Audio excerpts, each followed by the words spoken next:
প্রাপ্তবয়স্ক যুবকদের বিবাহ সম্পর্কে কিছু বলেন, যাদের বাসা থেকে বিবাহ দিতে দেরি করছে কর্মের জন্য। সব জায়গায় এ ধরনের প্রশ্ন যুবকরা ঢুকায় দেন। যে যুবক লিখছেন কর্মের জন্য বাসা বিয়ে দিচ্ছে না, আপনি মনে করছেন আপনার পক্ষে আমি ওকালতি করব। আপনি কাজ যখন করেন না, শরীয়ত তো আপনাকে বিয়ে করতে বলে না। আপনি যখন বেকার, নিষ্কর্ম, অকর্মণ্য, তো আপনার তো রোজা রাখা উচিত।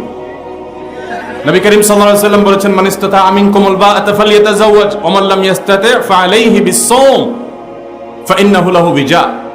চরিত্র রক্ষা এটা গুরুত্বপূর্ণ, এটা মূল বিষয়। চরিত্র রক্ষার জন্য বিয়ে করবে, এটাই হলো মূল। বিয়ে করার সামর্থ্য নাই, তাহলে রোজা রাখবে। এখন সামর্থ্যের ডেফিনিশন কি, সংজ্ঞাটা কি, এটা একটা জটিল বিষয়। বেশিরভাগ চাচা চাচিরা, মুরব্বীরা, তারা মনে করেন সামর্থ্য মানে হলো লাখ লাখ টাকা কামাবে, গাড়ি বাড়ি হবে, সরকারি চাকরি হবে, এরপরে বলা যাবে যে তার নিজের পায়ে নিজে দাঁড়াইছে। ছেলে এখন কার পায়ে দাঁড়াইছে? তাহলে দেখুন, সামর্থ্যের সংজ্ঞা হলো স্ত্রীকে কোনো মতে মোহর দিয়ে ডাল ভাতের জোগাড় করতে পারলেই তাকে সামর্থ্যবান ধরা হবে।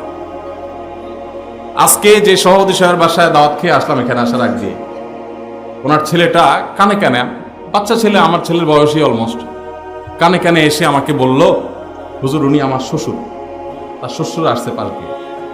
তো আমি বুঝলাম যে বেটা বিয়ে করছে, এটা জাহির করছে বেচারা, মাশাআল্লাহ, ভাল লাগলো। তো বললো যে আব্বা আপনার কথা শুনে আমরা তাড়াতাড়ি বিয়ে করেছি। কিন্তু আমি ঢাকায় এক হোটেলে উদ্বোধনে গেছি, পল্টনে, তো এক ছেলে তার বাপের হাত ধরে নিয়ে আসছে আমার কাছে, আইনা বলতেছে, হুজুর আপনি তো বিভিন্ন জায়গায় তাড়াতাড়ি বিয়ের কথা বলেন, যে আমার আব্বা বহুদিন বলছি, সে আমার কথা কোনো পাত্তাই দেয় না, আপনি এবার তাকে হাতে নাতে একটু ধরেন। আমি তো বিকুল হয়ে গেলাম যে আরে এরকম দৃশ্যের তো আশা করিনি। তো যারা যুবক, যারা বিয়ে করার জন্য চেষ্টা করছেন, মা বাপকে বোঝাতে পারছেন না, আপনাদের কাজ হলো হালাল উপার্জনের জন্য বেরিয়ে যাওয়া সিরিয়াসনেসের সাথে, এবং কাজ শুরু করে দেওয়া। বসে বসে নিজে বাপের হোটেলে খান, আবার বিয়ে করে বউ একটা না বলবেন এটাও বাপে ভালো, এটা তো যুক্তি হতে পারে না। কথা কি বুঝতে পারছেন? আর যারা মুরব্বীরা আছেন, আপনারা এবার কান খাড়া করে শুনেন।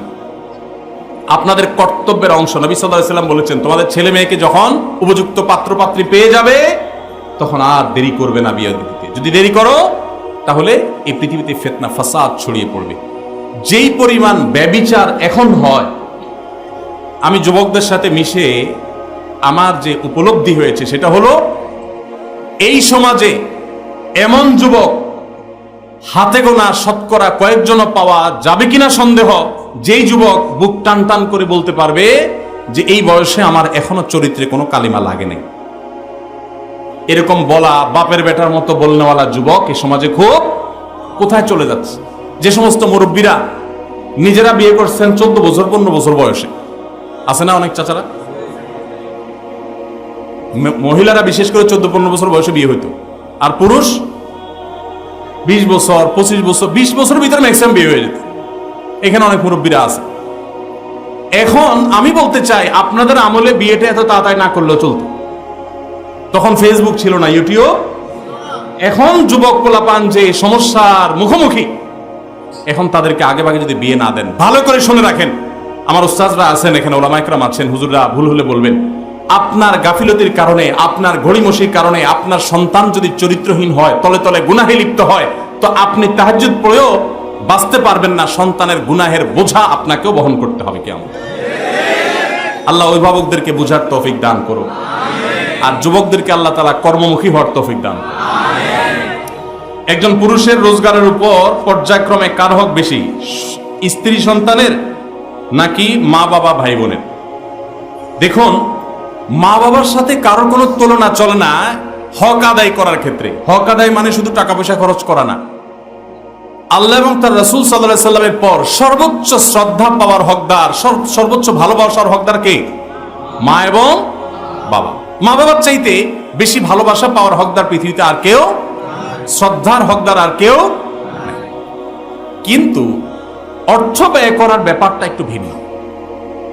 স্ত্রী যদি থাকে, তাহলে প্রত্যেক স্বামীর উপরে কর্তব্য তার স্ত্রীর ভরণ পোষণের ব্যবস্থা করা। মা বাবার যদি টাকা পয়সার অভাব না থাকে, নিজেদের যা চেষ্টা দিয়ে তারা যদি চলতে পারেন, তাহলে শরীয়ত সন্তানের উপরে সন্তানের বাবা মার ভরণ পোষণ দেওয়াটাকে ফরজ করেনি। কথা কি বুঝতে পারছেন?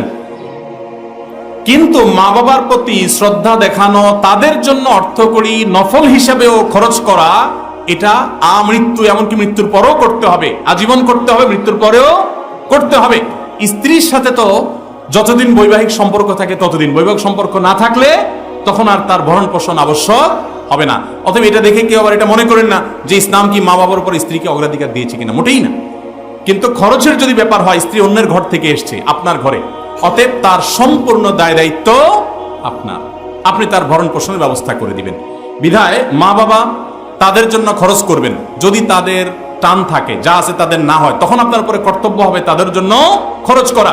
আপনি 10,000 টাকা ইনকাম করেছেন, মা বাবার কোনো ইনকাম সোর্স নাই, আপনি না দিলে তারা আর খেতে পাবে না, অন্য কোনো সন্তান নাই বা তারা দেয় না, তখন আপনি স্ত্রীর জন্য যদি 5,000 খরচ করেন, মা বাবার জন্য আপনাকে 5,000 খরচ করতে, 5,000ই খরচ করতে এমন কোনো কথা নাই, তাদের ভরণ পোষণের ব্যবস্থা করতে হবে।